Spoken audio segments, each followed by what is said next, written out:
Welcome to the First Turn. I'm your host, Hyena, and today, Llama and I talk about the Warhammer Age of Sigmar Metawatch.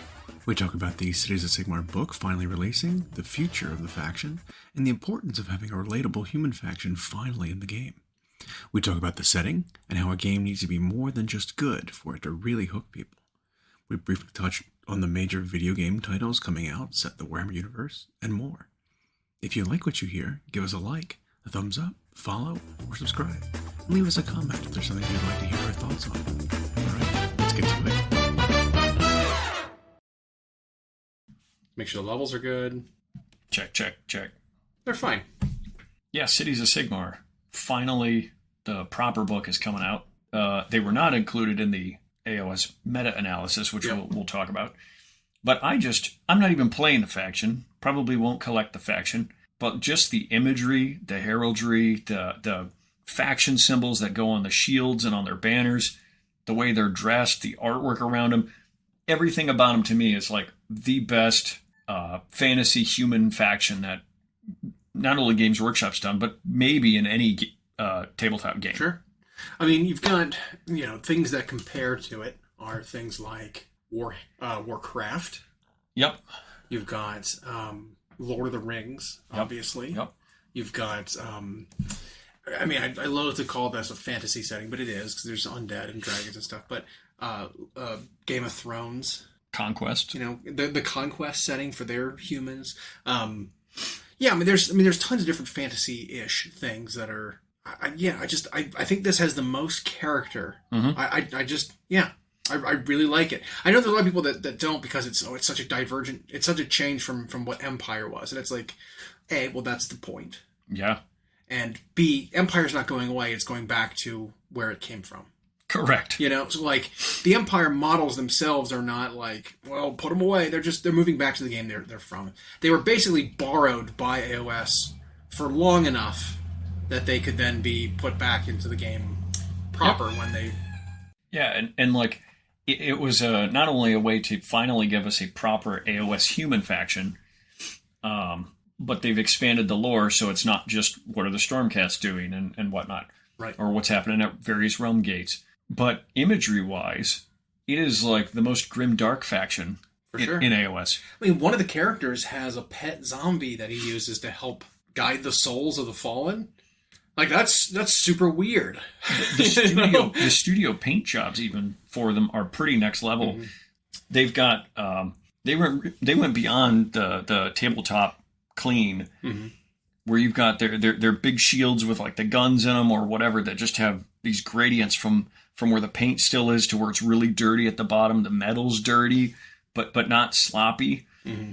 I just think. And then now that I've got some of the bits, because I got that hunter pack out of the Warcry box, and you see just how small they are, but the details packed in them, and yet they just seem like they'd be a joy to paint.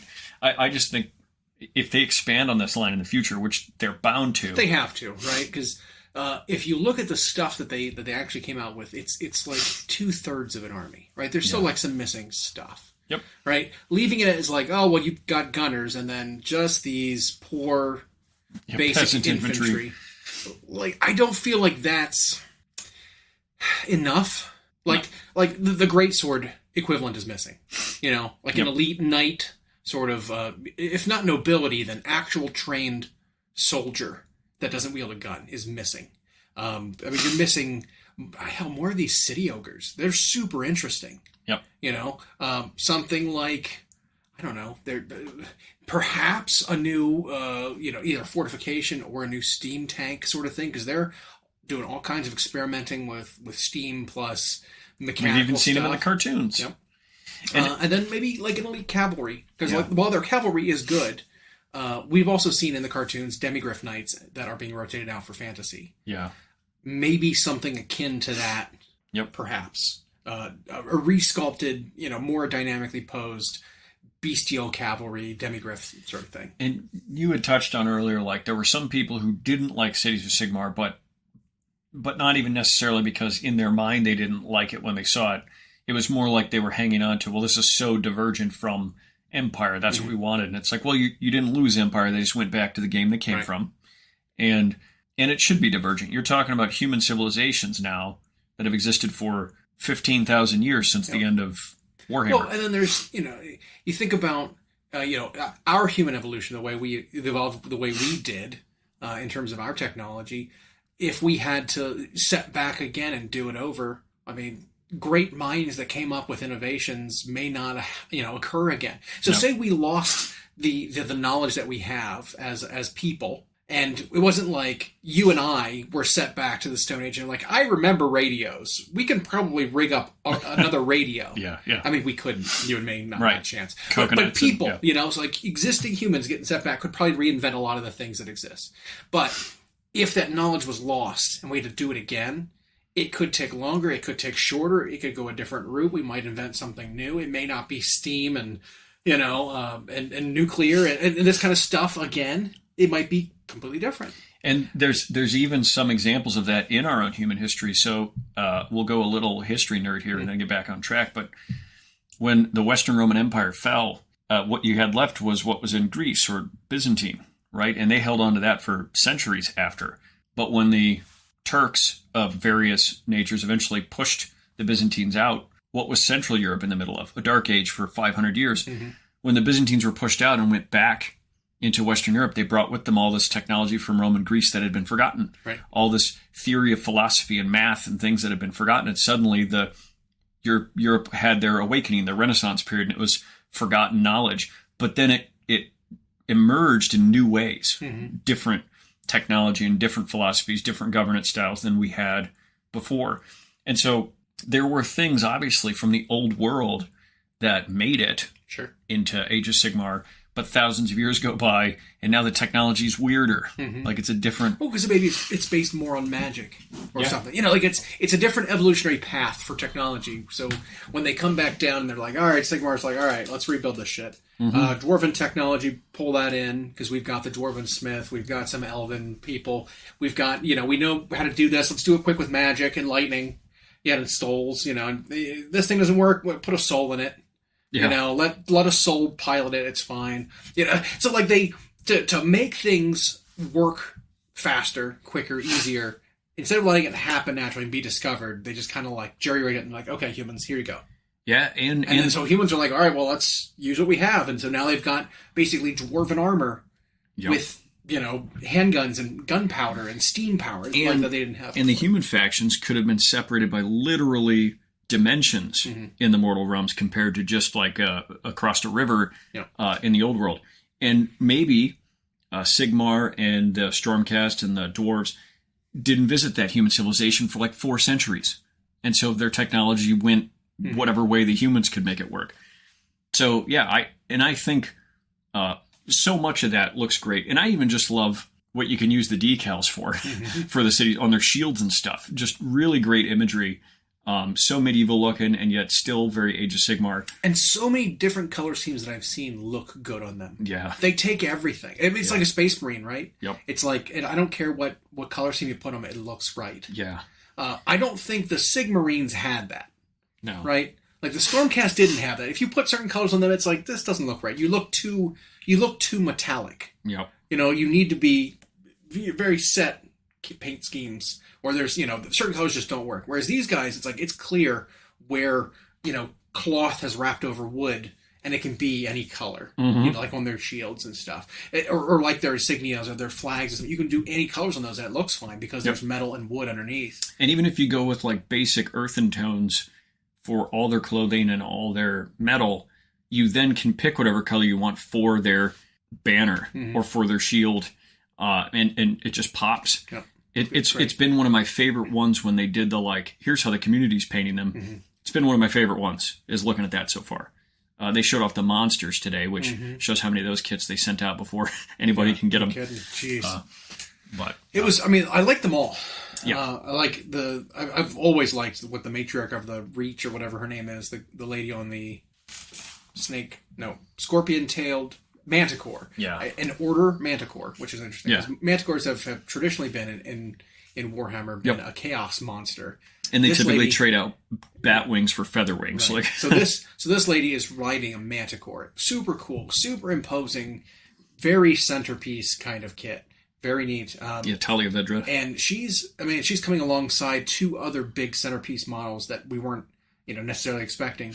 Well, in the form of the Sylvaneth, like Hunter, Kurnoth Marshall, whatever you want to call him. Yeah, Belthanos. Riding the big beetle, who's very good. Mm-hmm.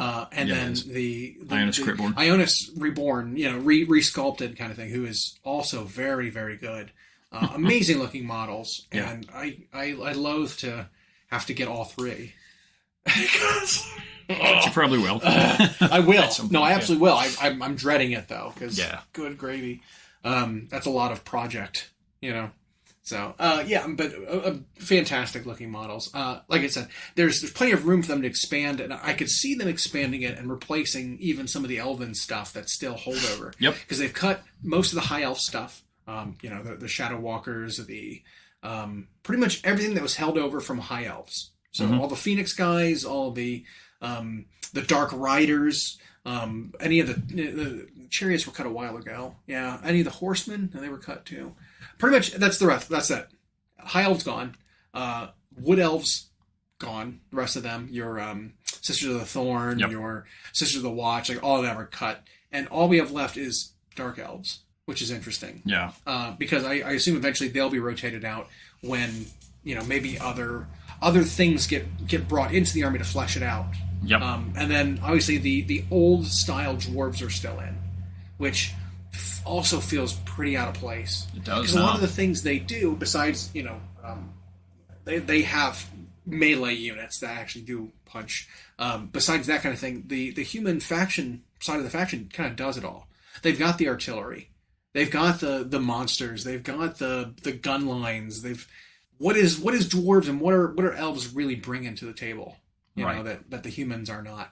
And so it's like, I think this is just a holdover again until... Yeah, and they just won't cut them, I don't think, until they get something to...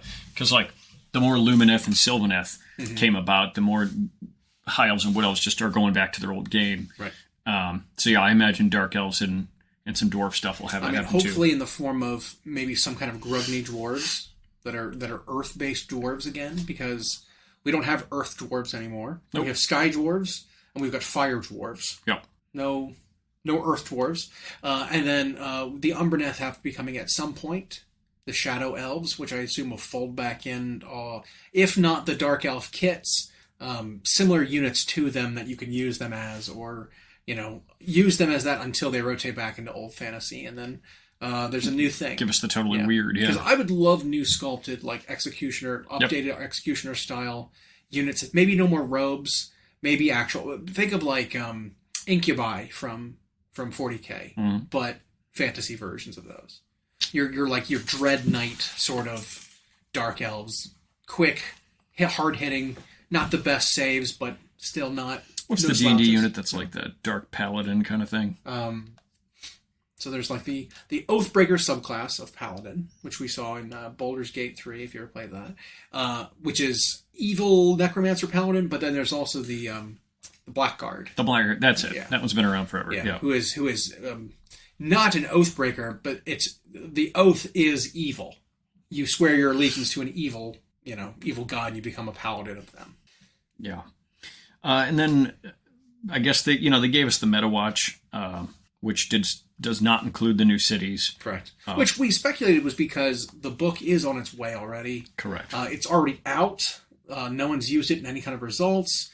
What use is the old, the old data, or maybe even no one's playing cities. Not enough people played cities for the Metawatch to even register them, because the new book is in people's hands, but not canon yet. And so many of the models aren't available yet. Right. And so if any of the new ones were worth playing, people might not have had something to run for. Just really low win rates, just because it's not feasible to play them yet. Yeah. Some of the biggest winners in the new meta, oddly, Flesh Eater Courts went up 6%, but they've got a new book at some point coming. Yep. Maggotkin saw a big jump. Big Wa saw a big jump. Slaves technically saw a big jump. Stormcast saw a big jump. Now, the ones you have sitting still near the bottom are Skaven. Yep. Surprisingly, Ironjaws. Which, that's weird to me. No, it's not too weird. Points. Points is what's holding them back. The Ard boys are too expensive. They're good, but they're too expensive. They're 220 for 10. It's just too much. Yes, they've got like a Mortal Wound Shield Bash at the end of the phase, and they can rally better, but they're just pricey. So, I mean, 3-up saves. I don't know how much more I'd want to lower their points, but they are too much. And then the big boars are just obscenely overcosted. Okay. The boar riding leader is like 380. Like it's way too many points. 320 maybe if he was. It was more than that. He's like 480. It's absurd. It's nonsense how many points he is. He's like Big Fuzzy. He's Cabbage Dragon expensive. Yeah. Like it's too much. All he really does, and he doesn't even do that much. I'm frustrated with it. I saw that as soon as it came out, or I was like, this isn't right. This is going to have to come down. Yeah. The Tusk Boss is 380, and he's only 14 wounds. So it's one of those things where it's like, this guy is just so many points per wound. He's what 40? Let's see, math 27 points a wound. Is that right? Is that right? It's something like that. It's absurd. So he's very, very expensive. I mean, he does cool things, but if he just dies, he doesn't get to do those things, and that 380 points is wasted.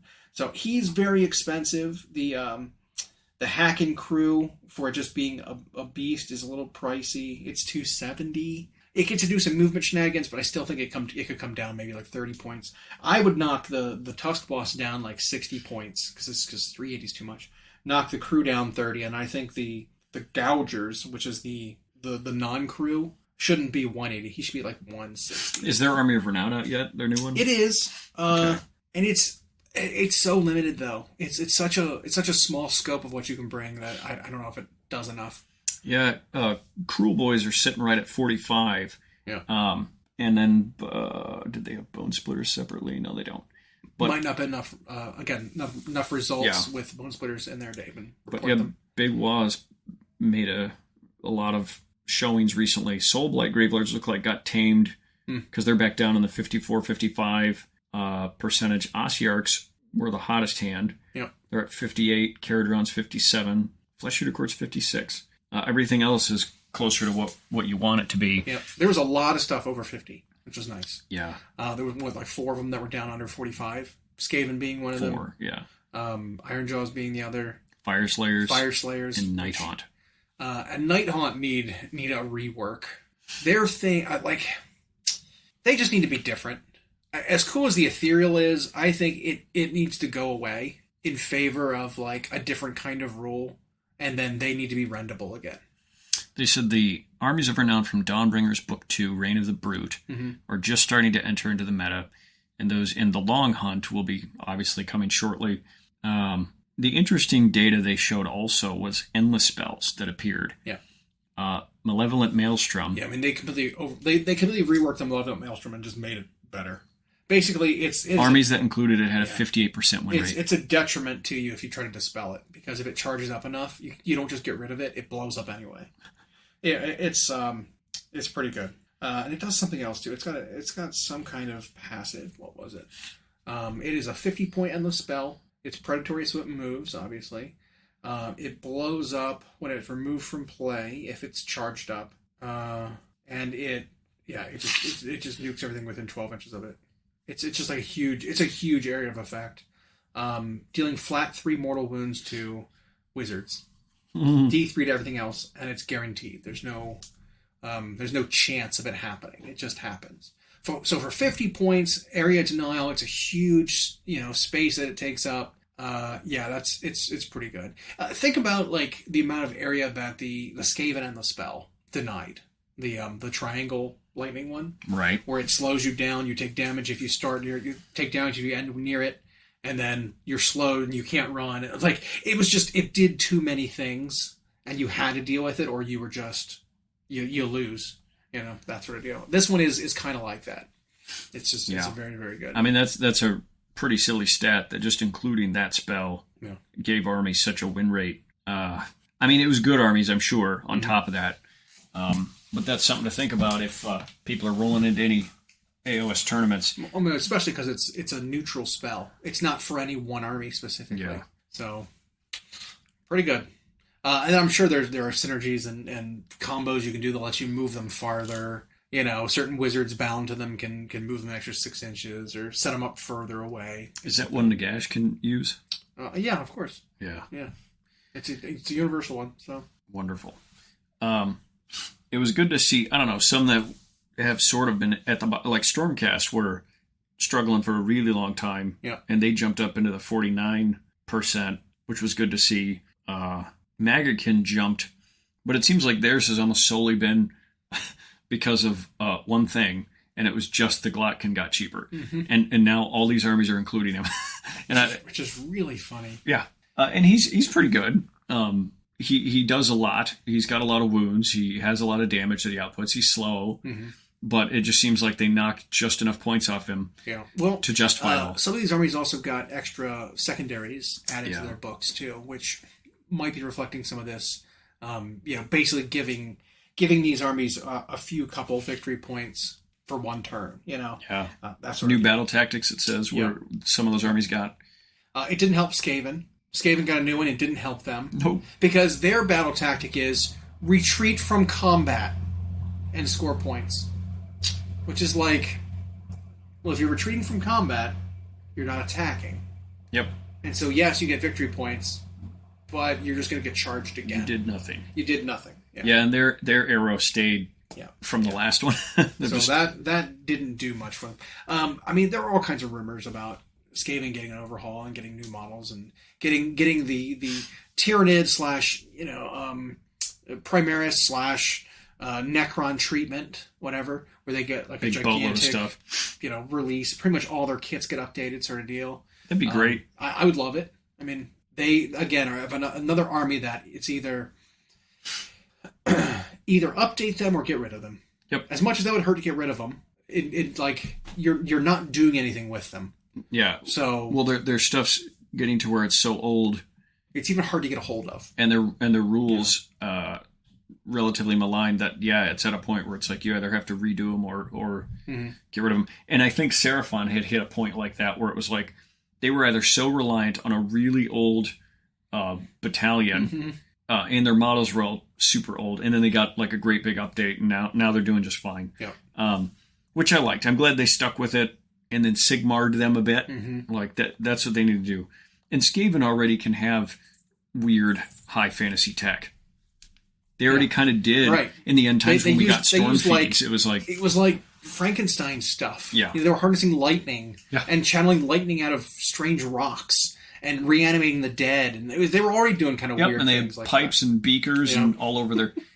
Yeah, because like when they showed us the aesthetic we got during the end times with Thankful and Bone Reaper, Storm Fiends, and those were like, oh, that's way different. Mm-hmm. And it was like they just needed more of that. And I'm sure they'll be good. So, but on the rumor mill, other than talking about Skaven, we're still in the dark a little bit about Flesh Eater Courts. Mm-hmm. Still no date. We're supposed to have another preview event coming up here. Yep. Shortly. Because we've got another major tournament in November. Mm-hmm. What is it? Nova? No, it's the World Championship. World Champs? Of the US Open. What else is in Nova? Wasn't there something else in November? Midmo. Midmo? That's a mid-sized, Yeah, the mid-sized. Is it the World Champs? Okay. Yeah, it's US Open, World Championship one. Then there'll be one in January. That's LVO. LVO. Big. Yep. Okay. Yep. And I don't know when the Bay Area Open is. But is there? Usually, I think last year they had something released around that time, but they didn't have like a presentation there, right? No, but apparently this is going to be one, or it might be an online Twitch, whatever. Okay. So they just did that one right before the U.S. Open in Tampa. Mm-hmm. It's going to be like that. Okay. Because the World Championships in November, they're going to day before or morning of or whatever do a big preview event just like that. Roll right into the tournament. Yep. Yeah. That's exciting. Which is exciting. I hope it's a little more Sigmar heavy. Like I know everything in 10th and 40K seems so new, and so that gets a lot of attention. Yeah. But Sigmar has been a game that we've like loved and kind of championed since it came out, and now it's. I think the Cities of Sigmar in particular did so much to literally flesh out the world, because with all fantasy stuff, there wasn't anything for humans to really relate to. Yeah. I mean, normal people. I mean, look at the statistics of any fantasy video game. What's the number one race in every single game? Human. When people When you play have D&D everywhere I go, it's like, to choose from, everyone chooses human. Because human's relatable. Humans flexible. Humans, versatile. They're always the good guys kind of thing, like that sort of deal. And so people tend to gravitate towards them. This came out without that sort of that reflection of a faction. There was no human civilization that was real. It's like, oh, this is just fantasy transplanted into, the fantasy army of empire transplanted into a new setting.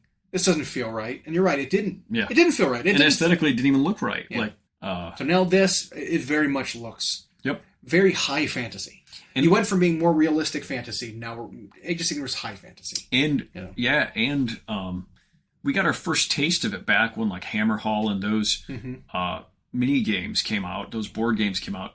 And they were telling you all about what the humans were like there, but there wasn't like imagery of it. It was like, well, this sounds fascinating. Right. This human city that functions like the city of Sigil and Planescape and D&D or whatever. Where it's got all these gates to other dimensions and there's guilds and traders and merchants and all the while, all this is built on thousands of layers of old city down below that are still teeming with life, apparently. Yep. And there's like the undercity of Hammerhall is the most. It almost feels like a Necromunda hive city.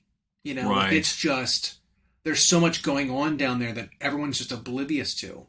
There's turf wars and there's like we've seen in some of the Hammer Bolter episodes. There's like just hives of Skaven under there. Mm-hmm. There was a vampiric crypt that was thriving, and abducting people, and like there's so much few people on the surface are even aware of it, but there might be cults for them, right? Yeah, because that's what it was in the Hammerhall Warhammer Quest game. There was like a Tzeentch cult doing something underneath. Spoilers, I guess.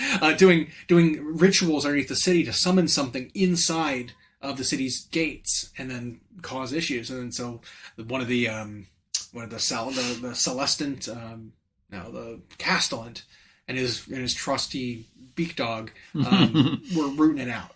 And it was super cool. It was great. And then we had recently those Warhammer Plus episodes where they were showing a little bit of the seediness of the town and how there's more going on now. It's really gross and gritty and but still human, right? Yep. There's still people sitting in taverns drinking while there's wars happening and while there's invasions happening. And those things were necessary because a lot of the early stories and artwork we got for Age of Sigmar were always what was happening on like the grandest scale among the gods kind of thing. It was the things we were seeing were what would be like depicted in murals in a museum of the history of these cities. Yep. They weren't like taking place while humans existed. This was the age of myth. This was a long time ago that these battles were happening. Yeah, grand imageries of these places in dimensions where there are chains the size of continents holding the inverted image of a god, or the necroquake, or all of this stuff that was so gigantic. And you're right, just myth that most of the people wouldn't even be aware is happening. And it's like now they're getting into this ground level, and to me it's a slow burn. To borrow a term from like professional wrestling, it's a slow burn to get it over. But I actually really like where it's going, and now we're seeing novels. Like they're doing more novels based on just regular characters. Well, there's two like witch hunters that they've started doing more of. The Van Denst family. And those models are out, right? Yeah, they came out in the last summer event that happened. So alongside them, we got Kragnos and Lord Croak. Yep. And then the Order faction, the humans, got two just normal human heroes. Yep. Yeah, very, very funny. Shows what they're up against. Yeah. Which is, I think, also part of the appeal. Yep. Is that you are just people fighting against legendary creatures and things from legend and things that can break mountains and destroy city walls. Like think about like a guardsman seeing Angron. Yep, it's that kind of thing. But that's what makes people in 40K like the Imperium and like playing as guardsmen. Is it's like, well, these are just humans with and even ill-equipped humans. And they did that in like all the novels for the Horus Heresy and even on some like Hammer Bolter cartoons or whatever, it's like you have to remember it's not just, it's so easy when you see Space Marines versus Space Marines that you forget that those are not human in terms of intelligence, in terms of physique, in terms of the scale of what they can do. And so then when they bring you down to like some fleet officer who, but they're still important, like the role humans play, even though they seem insignificant to some of these things. And now we're seeing more of that in Age of Sigmar, and I just really dig it. I think some of the bigger AAA titles end up helping that immersion too, give you a sense of it. There are a few games I think that really showcase that the importance of humans alongside of like Space Marines. One of them I think is actually going to be coming out soon. The Rogue Trader game, which will be super cool. You actually RP as a rogue trader who recruits all kinds of Eldar and a Space Marine and stuff like that. So you'll be able to see it from human level. But also, there was a Grey Knight game where you play as the Grey Knights, but then you're working with like the different people on the ship. You have a tech priest Dominus on the ship who runs your engineering. You've got an Inquisitor who's shown up and is like requisitioned you to help defeat the chaos in the sector. But it's like these humans, they command respect and authority in the Imperium, and they actually argue against the Space Marines. Yeah.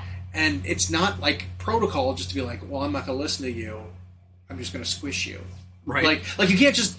It doesn't operate along the lines of like, you know, bigger is better, is, you know, tougher, might makes right, like an orc clan or something. Right. It's, you still have to follow decorum. You still have to follow like the hierarchy of like bureaucracy a little bit, you know. So it is very interesting. And then they have like a fleet captain and everything in there that are just humans. Or in that one Hammer, was it Hammer Bolter? But Angels of Death, the Blood Angel one. Yeah. Super cool.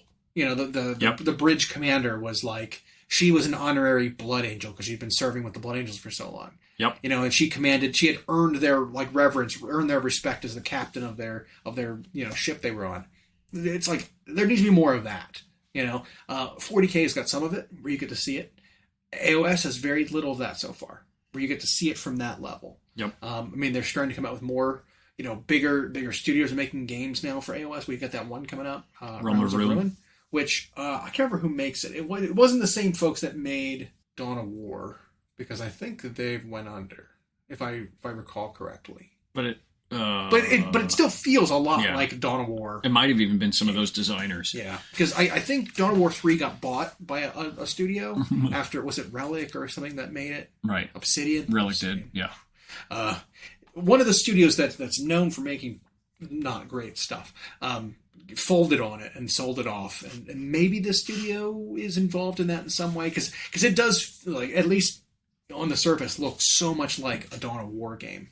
The way that units fight and the way the cover works and, you know, recruitment and stuff, it feels very much like that. But I'm hoping that means that more is coming. You know, more is on the way. RPGs do a great job, especially in the age of RPGs.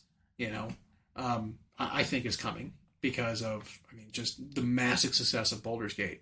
Yep. Like that game has opened a lot of eyes, I think, not only in like gaming communities, but also in you know, in development mentalities, right? So I think more studios are going to look to do very immersive RPG games going forward. Because I mean, there was a few studios that did that for a long time, right? Your BioShock or BioWare is also very good. But BioWare used to make all kinds of RPGs, and the folks that made the Fallout games, Bethesda, RPG Kings, even though their products were sometimes a little lacking polish, you know, out the gates. But I'm hoping that with Owlcat doing the Rogue Trader one, maybe somewhere in the pipeline, I cross my fingers, a AAA RPG, some kind of big RPG set AoS. In AoS. Yeah, that'd be super cool. And they could even do it. They could even do it where they pick one of the known cities, and have the whole thing be there. It would probably be Hammerhall, just because that's where everything seems to take place. And that city's enormous, and so like anything can happen. You wouldn't have to worry about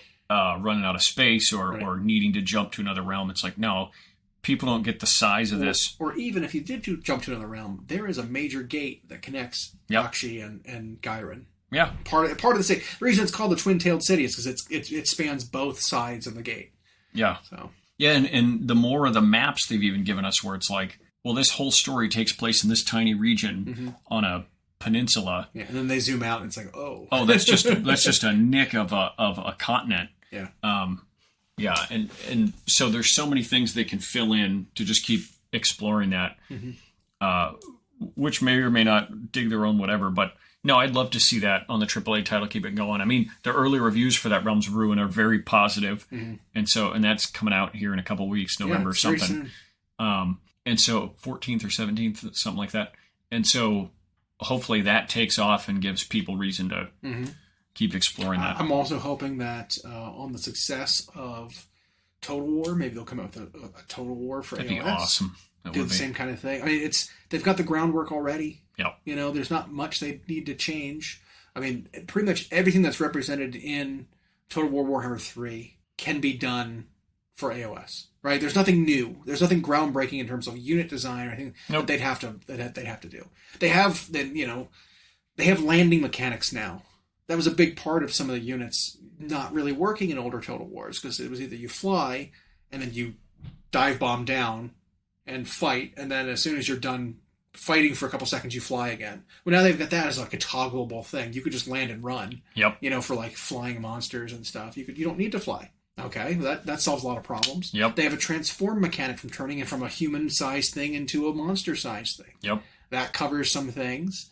You know, like that would cover your Marathis and how she works now. That would cover your demon princes and some of those things. Obviously, some of the characters even would make it over, but they could do it in a totally different way.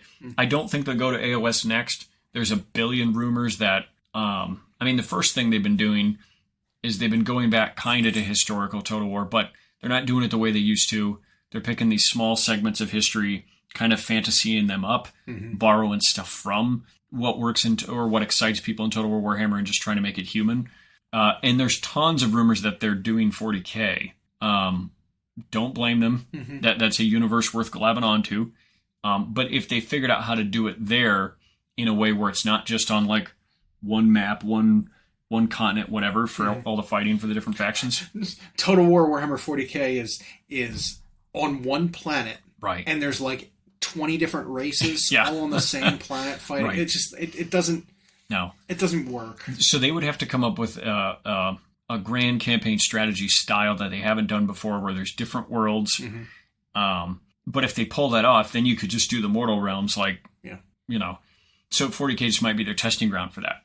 I mean, in the Warhammer universe, I think Creative Assembly has a cash cow that they never had before. They were so niche before because it was more just like history buffs wanted to do a simulation. Right. Now you've got all the fantasy people jumping in, people who weren't familiar with the Warhammer universes jumping in. So yeah, that'd be great too.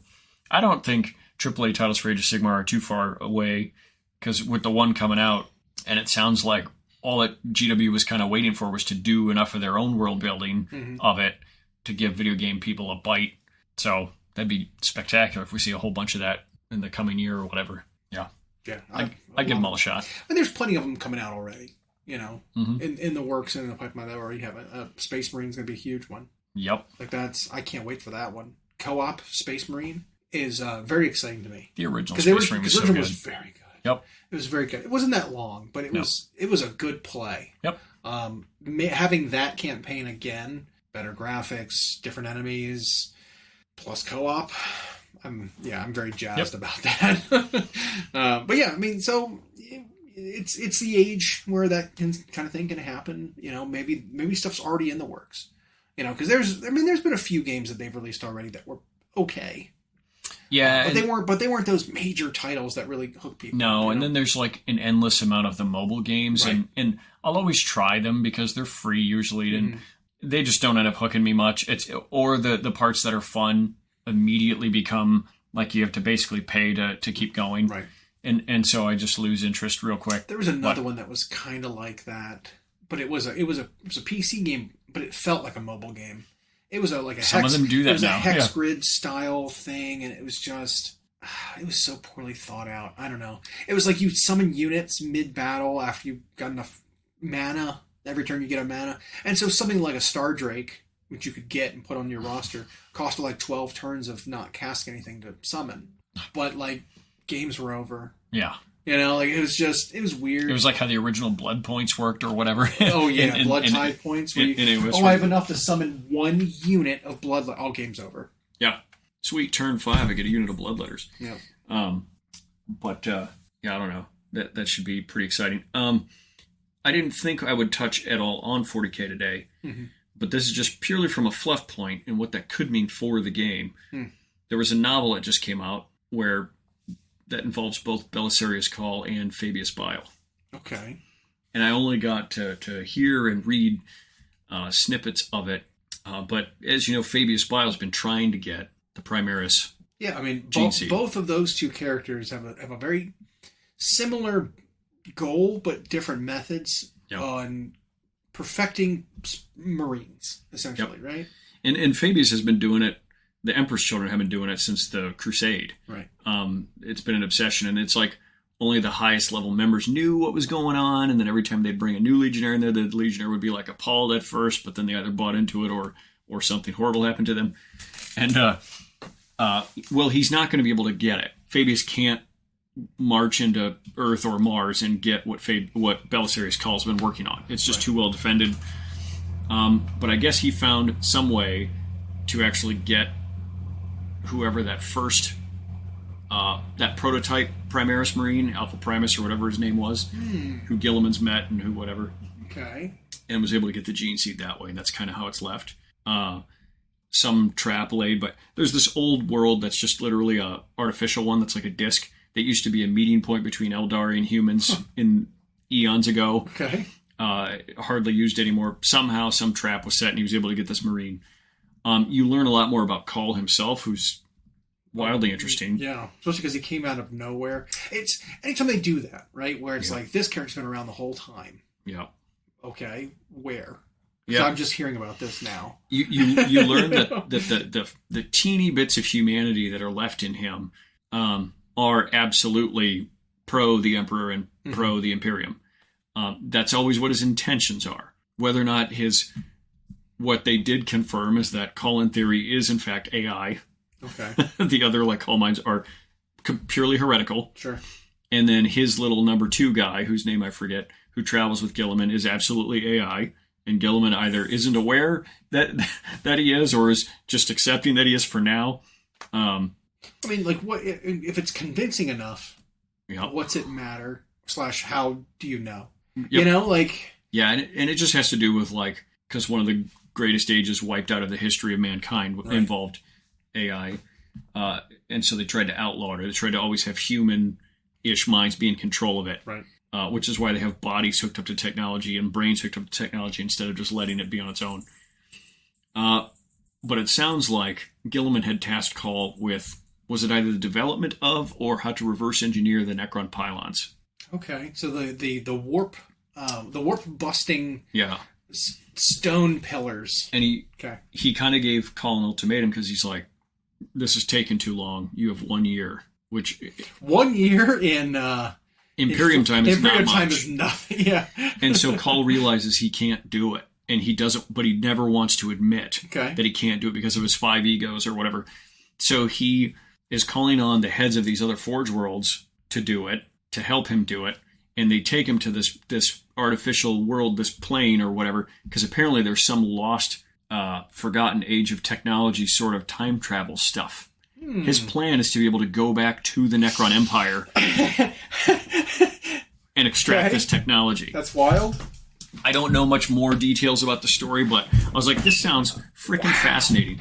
But, you remember what the book was called? It's brand new. Okay. And I don't remember what other books are connected to the story before it, but just hearing a synopsis of it, it was like, that sounds freaking hilarious.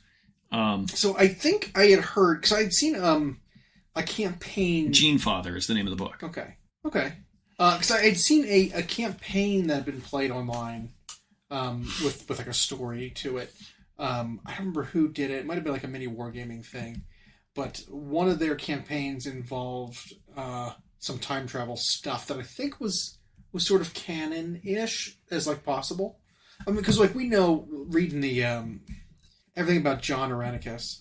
John Grammaticus? Yeah. Yes, John Grammaticus. That idiot. That guy. Irenicus is a magic character. Oh, okay. But yeah, with that guy, he's some sort of maybe time traveler / secret theory. He's the emperor before he became the emperor. I don't know. Like, right. It could be. It's so weird going with that guy. But apparently there is, or maybe there is, an ordo of the what do you call it? The Inquisition, called the Ordo Temporis. Okay. It's like the time police of the. Interesting. I think, and now don't quote me on it, but I think it was saying something like that. But and it could be hyper secret. Right. There's plenty of ordos of different aspects, and there's like inquisitors following up on all kinds of different heretical things going on that aren't just the main 4 that have armies, right? Yeah. Or main 3: demons, traitors, aliens. Yeah, those are the 3 main ones. Yep. But there's plenty of other ordos that like no one talks about because they're not big enough or important enough, or it's one of those things. Only bureaucratic, right, stuff like that, or it's something so small that they're doing that it doesn't reach the radar, and whatever they do accomplish doesn't make any waves, maybe by intention, right? Like if you fix a problem in the time stream, no one knew there was a problem to begin with, right? So maybe like think of I don't know if you've watched any of Loki. Or the season 2 of Loki. I've not seen season 2. It's pretty good. It's just coming out, so it's daily, or every Thursday for the next few weeks. It's becoming out, and it's very, very good. But it's that kind of thing where it's like, well, no one would know as long as we're fixing things properly. But the campaign that I watched was really cool because it was like some implications of a previous campaign, and how it ended was like, hey guys, this would have some implications in the 40K lore. In a major way, that you couldn't just take it on yourselves to like make this canon, because you can't just like have Gilliman be part of a battle in which he dies in your campaign that's set, prior to, when we've got, other events that he's in. Mm-hmm. Your campaign is bunk because it's not canon, because it can't have been possible. Well, they had done the way the dice had like shaken out in their previous campaign, something akin to that happened, and so what the second campaign was a follow up on that, where the Inquisitor sort of shows up, or the Inquisitor character who is an Inquisitor of the Time Ordo takes a select few people back in time with him to fix things before that course of events happened. It was like that's kind of cool, and if that's the case and that's the way it actually does happen, I think very neat. Yeah, and there's a couple of stories of it's always like time moving forward, but of like, or not always, I guess, but of chaos entities while they're in the warp, and just stuff they're doing is affecting different segments of time in the Materium. Right. Again, a Hammer and Bolter episode on that with that choir of the Plague Father. Yep. When they did that episode where they're like, well, we're attacking this citadel, but the defenses are up. He's like, wait for it. And then this defense is like decay and crumble as they're approaching. Yeah. Well, it turns out the thing that they were going to do affected all of time. And so they showed up when they knew that the thing would be affected from what they did in the future. Yeah. And so it was just like, it's this really weird, weird stuff happens in 40K. And as long as it's not too overarching of a thing, it can absolutely happen. Yeah, and especially when it's not like the main technology or magic or something in the universe. Right. Then it kind of works. And the fact that a lot of it's in theory or it fails. But even just like Call in general, it's like, sure, it's a guy that they brought in recently, but they make it seem like he's always been there. But his stuff is just so interesting to read about. I guess he even did things like he has like an AI simulation of Gilliman. Just so that he can propose ideas to gauge how Gilliman will react. Now, it's not 100% accurate because as a Primarch, he's a totally different thing. But what I was talking about all of this for, because I may have even got some of the details wrong because I haven't read it all. But way back earlier in this episode, you talked about like the importance of humans, and there's a hierarchy, and it can't just be because I'm bigger, better, whatever. I just decide, Superman style, I just punch the problem. Like, Gilliman, for what he is there's still decisions he's not allowed to rule on. Like, Kull wants so bad to be named Fabricator General of Mars. And I think some council on Mars and the High Lords just won't name him that for various reasons. They don't trust him. He's not like Chaos, but he's heretical, kind of. He's messing with things. He's a wild card. Yeah, he's the Charlie. You can't let him have control of Mars. He's too close to home. He's just messing with stuff in a way that no matter what his intentions are, it could still be bad. But even Gilliman, it turns out, doesn't have the authority to name him Fabricator General. He still has to defer to these High Lords, who a lot of them are human, like are just regular, human guys. There's still people with that level of authority and importance that they can decide. And the demigods of the universe can't. I don't know how many stories we've got quite like that in Age of Sigmar yet, but hopefully. Yeah, I mean, there's a few that are... The universe keeps getting more interesting. I definitely want to go and look at and actually read, because aspects of different parts of the world that just aren't Stormcast are interesting. Yeah. Right? There's one called God Eater's Son. That I don't know if it's just one book or if it's a series, but from what I can tell, my limited looking into it, it's something to do with a very relatable Chaos Lord who makes some good points and is doing his Chaos thing out of like most of the Dark Oath, out of either tradition or out of necessity or out of spite of the gods who it didn't help their people, right? Because while these gods are not, pretty much no god in any setting is omnipotent and correct and all powerful. Yep. They have to focus their attention certain places and then delegate other tasks to other people. Yep. Right, or other followers, and people can sometimes scheme without them knowing, and whatever they are. No god is a capital G. Right. And so, when Sigmar is doing his thing and he's claiming people's lives as they're being slain and elevating them to his golden chosen, he can't do that everywhere all at once. Right. And so, certain good people do end up dying in these kind of, conflicts. And so I think the God Eater's Son story is something about the spitefulness of this guy who either felt forsaken by these other gods, and so turned to where he needed to or to where he could. A very much like an Erebus, a Lorgar situation. Oh, sure. Where it's like, well, if my dad won't do it, and then I'll find other ones. A little bit like that. But apparently he ascends and it becomes like a powerful champion, and it's kind of following him. So I thought that would be a super interesting read. Or any of the new Gotrek stories too. Yep. The Slayer, Realm Slayer, whatever. Even Knave Black Talon is... Yeah, it's another one. She's super interesting because you find out there's this... She's got so much human left in her as a Stormcast. Yeah, and there's, despite how many times she's died, and there's this... and she's got the guy who watches over her, basically, who has to kill her sometimes. And then you've got this possibility, although Chaos could just be messing with her, that she was once this Chaos champion. Right. And so her story becomes fascinating. I think that series for her, along with I guess some books have come out, and then that new model line, it has made her almost like one of the faces of the whole setting, which we've said all along. We felt Warhammer Fantasy, the old world, didn't really have a face. You had characters who were famous, but there wasn't that iconic unit, that iconic artwork, that iconic faction in the old world like there was in 40K, where it was they could always put up a Space Marine in blue and you knew exactly what it was. Right. And they could do that with the Stormcast for a long time, but it's now she's the one everybody knows. She's the Stormcast everyone sees. And because she's so human. Yeah. She never wears the helmet. Never wears the helmet. Face, so it's there. Has that makeup and wild hair. And oh, man. And I would tell you how... Because I was looking at the old Knight Zephyros model. That was her model when she originally came out. How much better her new character model is than that one. Yeah. Whew. I'm really excited. That might be one of the kits I'm most excited about during the release of the Cities release, is that unit.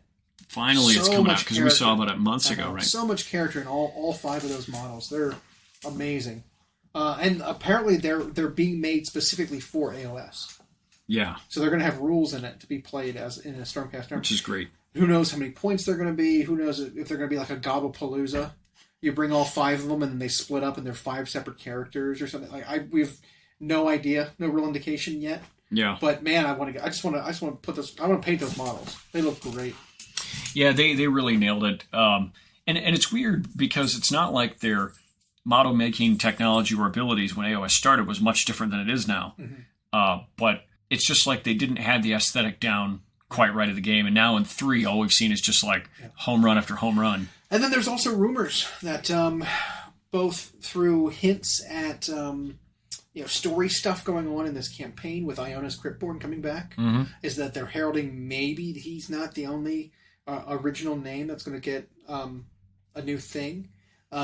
Maybe Vandus Hammerhand's going to get a resculpt. Okay. We have a new character. He was the original Dracoth Rider. Dracoth Rider, yep. Yeah. In the old starter set. Yeah, the old starter set. It was on the Tactical Rock with the hammer. Vandus Hammerhand might get a new model. Maybe he's riding something bigger. Maybe he's another Dragon Rider. That would be super cool. Then there was talk about old Stormcast getting aesthetic upgrades to Thunderstrike armor, which is the newer, to match slimmer, the newer guys, kits to match them, because they showed that off in Realms of Ruin. They showed off the fact that the liberators in that were in fact wearing Thunderstrike armor with slimmer, the sort of oval shields instead of the kite shields and things like that. Yeah, it was more like the Roman Republican Legion shield style, that tower shield with the rounded ends, which made a lot more sense when you had a spear. Yep. Less sense when you were wielding a hammer. Yep. But whatever, it's fine. Yeah. Because I liked the Annihilators who have round shields, because that makes sense. Hammer in one hand, round shield, easier, to manipulate it. Yep. That would make more sense. But the big oval, when you're doing spears, it makes sense. Yeah. It's just an interesting choice. But that's fine. That was what was the backline called? The Triarii of the Romans had that the spear and shield just like that. Yeah. They diverted from the Greek hoplite of the round shield. And then when was it that they had the big the rectangular tower shields? That was when they were reformed into the legions of the Empire. Well, even before that, because that's when they do the phalanx, right? The phalanx was the Greek formation. There was the shield wall, and then there was the phalanx with the sarissa pike, and that was just more or less a buckler because it was a 21-foot long spear. That was Alexander's move. Macedonians did that, the Antigoda dynasty. But Romans had their maniples, and they could levy their legions super fast, and then they did that under the Republican era. But when you had Caesar and Julius Caesar and what's his name? Why can't I remember him? When they were fighting each other in the Civil War, they started to have that sort of shield look, that kind of tower shield and the sword. But they would have 2 pila that they could throw, right? That were designed to bend once they penetrated someone, so they couldn't be reused.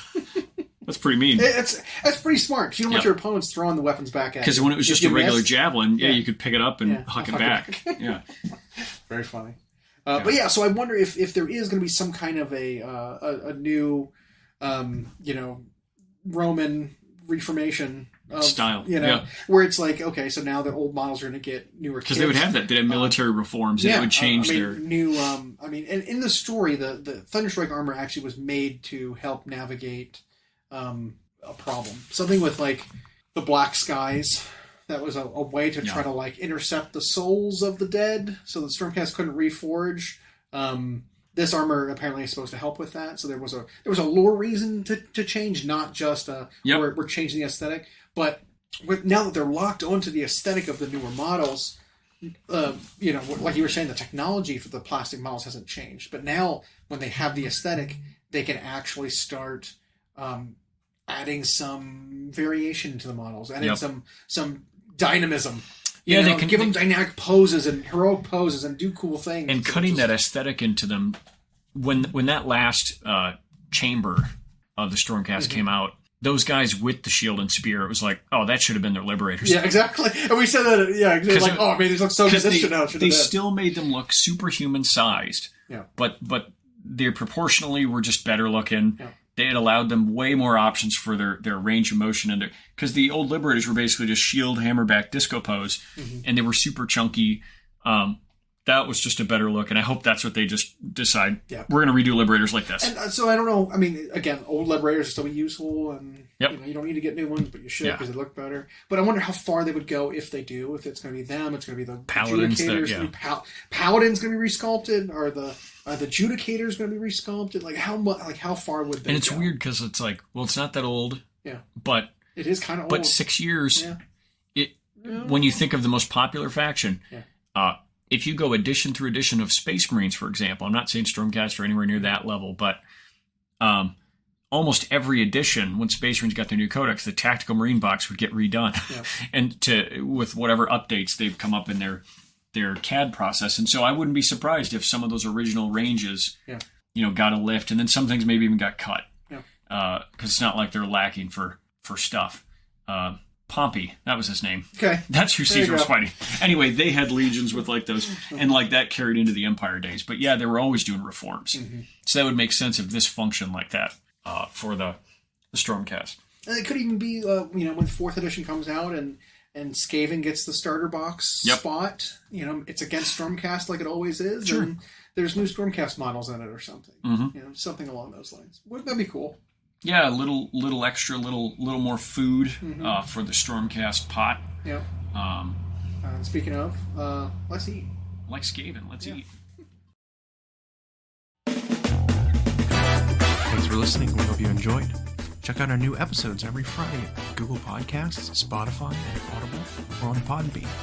You can also follow myself and Llama on Instagram for more. We are at Hyena Paints Minis and at Llama Paints Minis. Music provided by Kevin MacLeod at Incompetech.com. And as always, we'll catch you next time.